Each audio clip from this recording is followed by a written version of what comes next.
Good afternoon. I'm Robert Brown's Senate Democratic leader.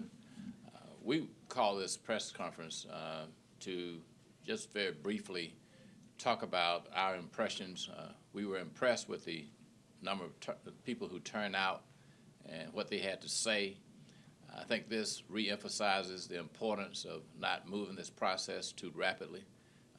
We were able to hear some things today that I think will be helpful to us as we continue to deliberate this issue.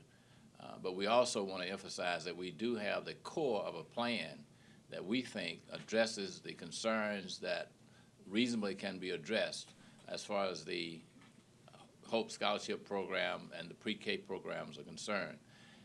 We just want to also ask Senator Carter to speak to that issue again so that we will be clear exactly as to what our plan is, so that as we go forward in our discussions with other members of the Senate, that we will have this core plan and that we will probably expand some, because we heard some things today that we think are very helpful to us. As well, we expect to have some additional data coming forward from some of the other state agencies, specifically from the University of Georgia. So at this time, I ask Senator Carter to come forth and speak again to the plan that we have. Thank you, Mr. Leader. My name is Jason Carter. I'm a state senator from District 42, and I'm the co-chair of the Special Senate Committee to Revive Hope. Along with a variety of other senators, Senator Fort and I have presented this proposal that we outlined earlier at the public meeting.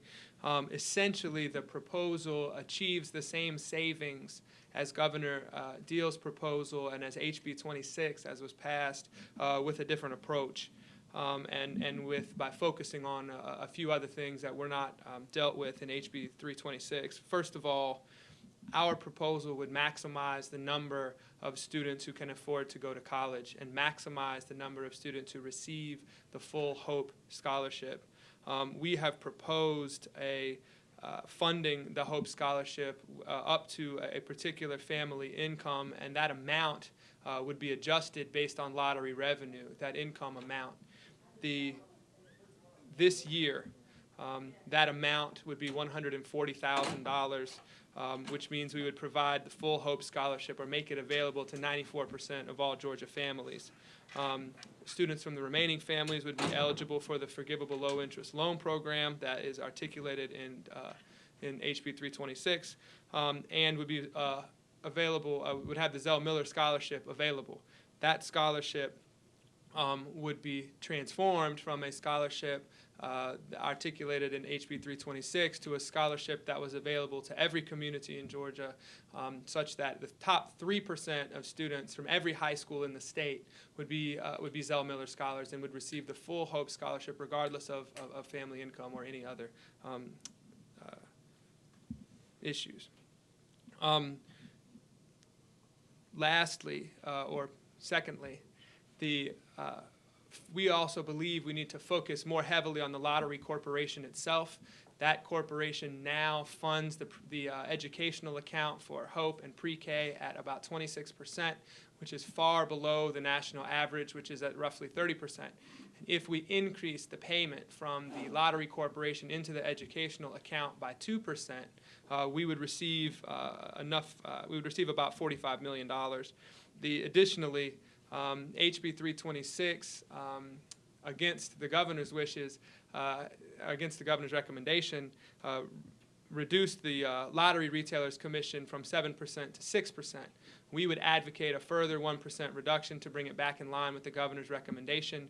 And those two issues, reducing the commission on the lottery sales and providing for a greater percentage of the lottery corporation's payment into the education fund, would net over $70 million, which would be sufficient to fully fund the pre-K program and, we believe, the Hope Grant program at technical colleges.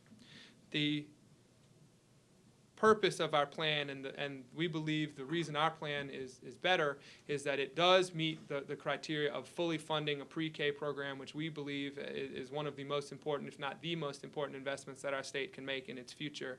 And it fully funds and restores the Hope Scholarship to the maximum number of students to ensure that we can send as many of our most deserving students to college as possible. And I'm happy to answer any questions to the extent there are any.